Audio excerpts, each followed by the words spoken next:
When you think of the 50s, chances are you think of things like Elvis and rock and roll, malt shops or sock hops, or poodle skirts and black leather jackets. Today, I'm going to be talking about another 1950s icon that's, well, a little more controversial.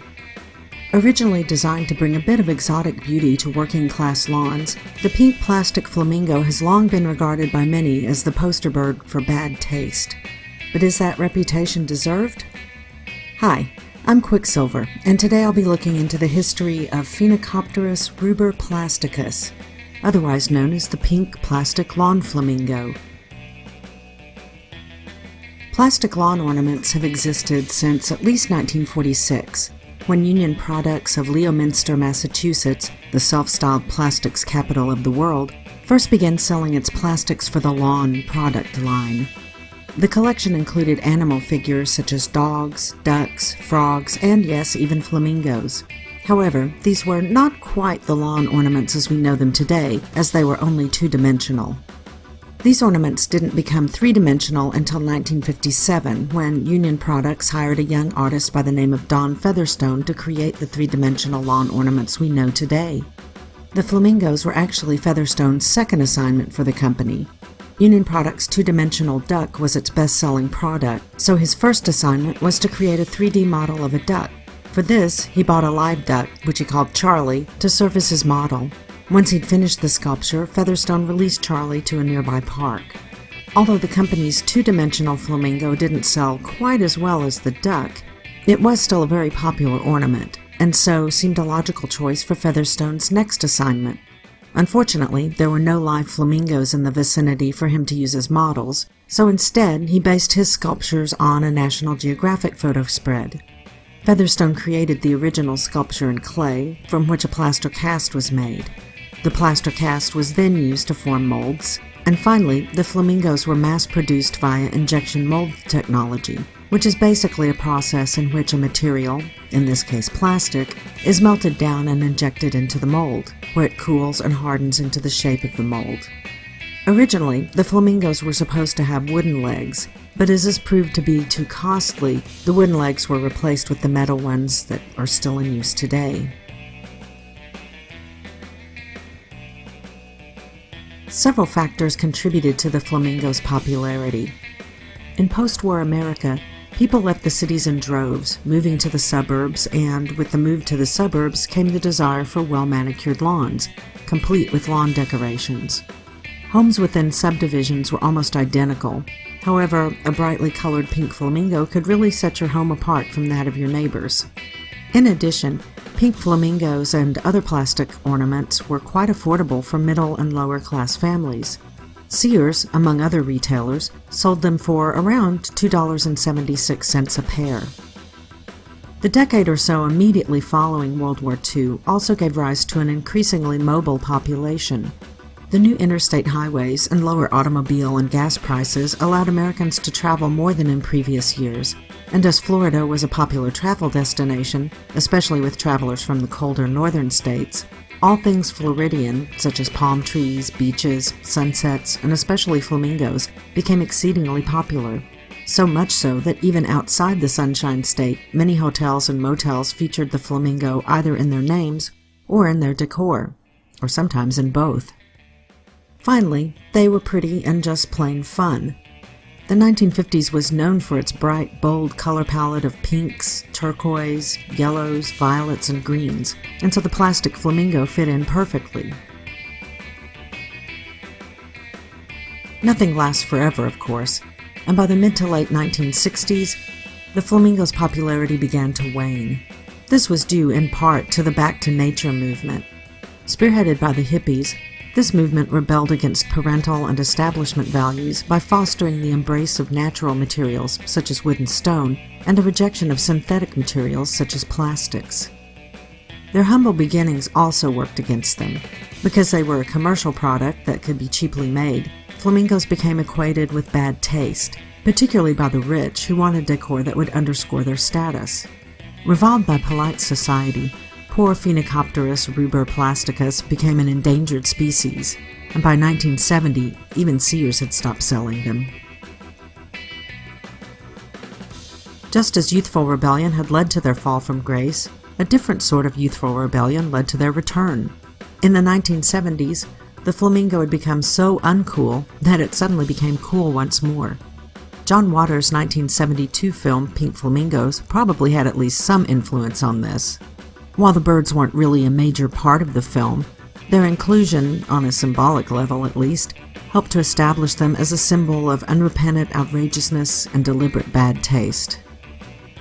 Another incident that led to the flamingo's revival occurred on the first day of the fall semester 1979, in what's probably the earliest example of flocking. Students from the University of Wisconsin at Madison planted 1,008 pink flamingos on the lawn in front of the dean's office as a sort of welcome back to returning students. 30 years later, in 2009, a local newspaper columnist, Doug Moe, proposed making the plastic pink flamingo the official city bird as an homage to the 1979 prank. The city council passed the proposal 15-4, which definitely increases Madison's coolness quotient, at least in my opinion. Probably the most important factor was the 1984 premiere of Miami Vice, which created a demand for pastel blazers and all things Florida or tropical themed, including plastic lawn flamingos. The show was so popular and influential that for the first time, Union products sold more flamingos than ducks. In 1987, Featherstone inscribed his signature onto the original plastic mold to distinguish between his authentic design and the knockoffs that were now being produced by other companies. In 2001, after Don's retirement, the company removed the signature from the birds. This apparently did not sit too well with flamingo fans, who staged a boycott of the unsigned birds until Union Products agreed to reinstate the signature, which fortunately they soon did.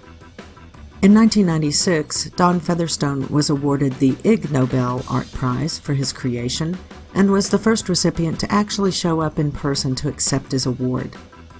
In the same year, he also became president for Union Products, a position he held until his retirement in 2000.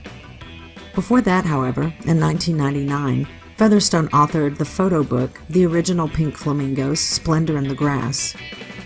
The book was created in honor of the lawn flamingo's 40th birthday and is comprised of photographs sent in by many happy flamingo owners, showcasing how they have used Featherstone's creation. While not exactly high art, the results are a whole lot of fun. After Featherstone's retirement in 2000, Union Products continued making and selling plastic lawn flamingos, as well as their other lawn ornaments, until November of 2006, when, citing decreasing sales coupled with increasing prices for materials and energy, the company sadly decided to cease production and close its doors. Once again, it looked as if Phoenicopterus rubra plasticus was about to go extinct. Fortunately, before that could happen, Cato Products bought the copyrights and the signed plastic molds in 2010 and took over the manufacture of Don Featherstone's flamingos, which it continues to this day. In 2015, flamingo fans were saddened to hear that Don Featherstone had died of complications from Lewy body disease, a form of dementia. He did, however, leave behind a legacy of fun and whimsy, not to mention an army of bright pink plastic birds. Now, over 50 years after their creation, these cheerfully colored, seemingly innocuous birds still somehow manage to be controversial.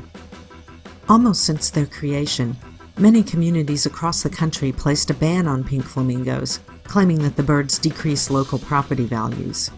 This inspired Union Products, as well as other flamingo manufacturers, to release blue flamingos in an attempt to circumvent the ban.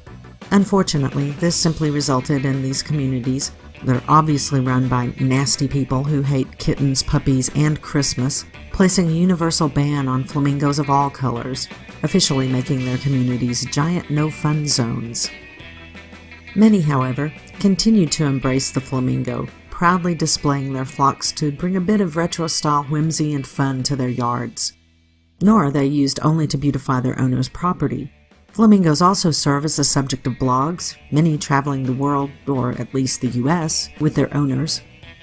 Others moonlight as Christmas decor, occasionally filling in for Santa's reindeer. Still others are at the center of an activity referred to as flocking, in which entire flocks of plastic birds are planted in someone's yard for a few days. This usually occurs overnight or sometimes when the recipient is away on vacation. Most of the flockies seem to good-naturedly accept the honor as a harmless bit of fun and genuinely seem to enjoy the flamingos during their stay. I hope you've enjoyed this brief history of everyone's favorite retro waterfowl. So what's your opinion on pink plastic flamingos? Do you love them? Hate them? Do you have your own flock? If so, how do you display them? Let me know in the comments below.